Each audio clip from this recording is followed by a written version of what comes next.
Once we do this, there's no going back. Hey, mister? Look, I know you want your power regulator and all, but I just gotta ask you. Do you understand what you're about to do? I don't think you should cut off Edgewater's power. I think it would be cruel. I'm sorry. That just sort of came out all at once. Edgewater's hurting. We've been losing workers year after year, and corporate hardly ever sends replacements. There's barely enough Saltuna to fill our bellies anymore. But the town's got some good people in it. Decent, hard-working folk just living their lives the only way they know how.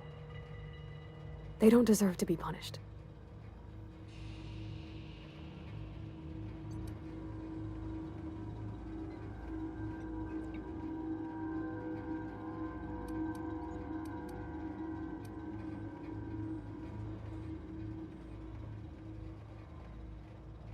Well, that sure sounds like Mr. Thompson. If he was standing here, I imagine he'd remind us of how we're all one big, happy Spacer's Choice family. In Mr. Thompson's eyes, those deserters are still part of the Spacer's Choice family. The family must work together in order to survive. I hate to say it, but I think Mr. Thompson's got a point. Unless those deserters come back, Edgewater's as good as dead. Cutting off their power might be the only way. Sorry, I didn't mean to babble on like that. I felt like I had to say something.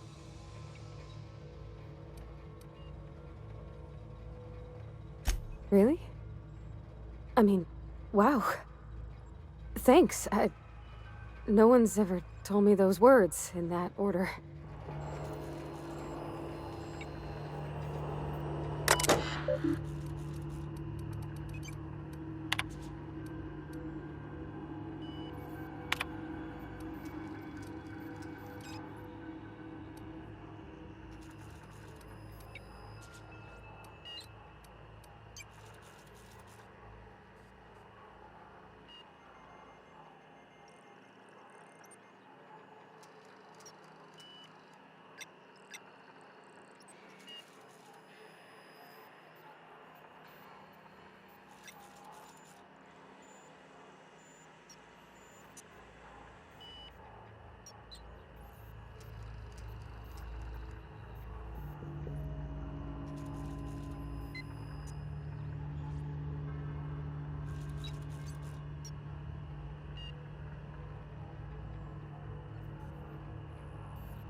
Oh, that's Thomas.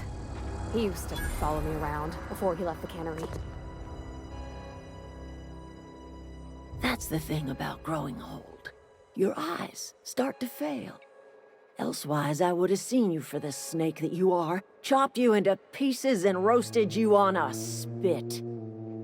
This is all you're doing. Cutting off my power, killing off my garden. Without refrigeration, my food will spoil, and my flock will starve. I want to ask you this in private, away from the eyes of my flock, so they do not see me lose my temper. Tell me, why did you do it?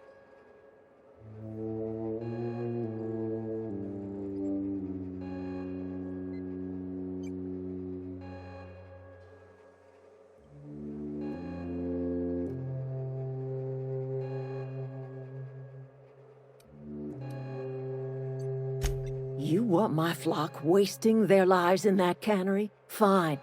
Go and talk to them. Go talk to Grace and Thomas.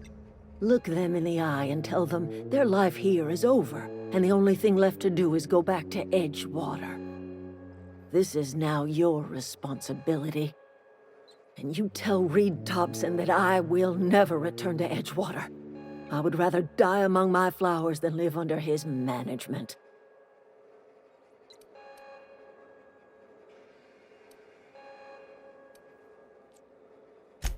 My son worked in that cannery. When the plague started coming, he was one of the first to fall sick. We had a store of medicine locked away, but Reed refused to treat him. Said my boy didn't deserve treatment. Said the medicine would have been wasted on him.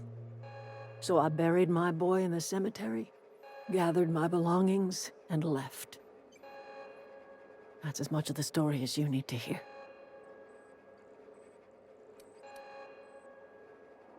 You offering to cross Reed off, huh? This some sort of twisted reparation for what you've done?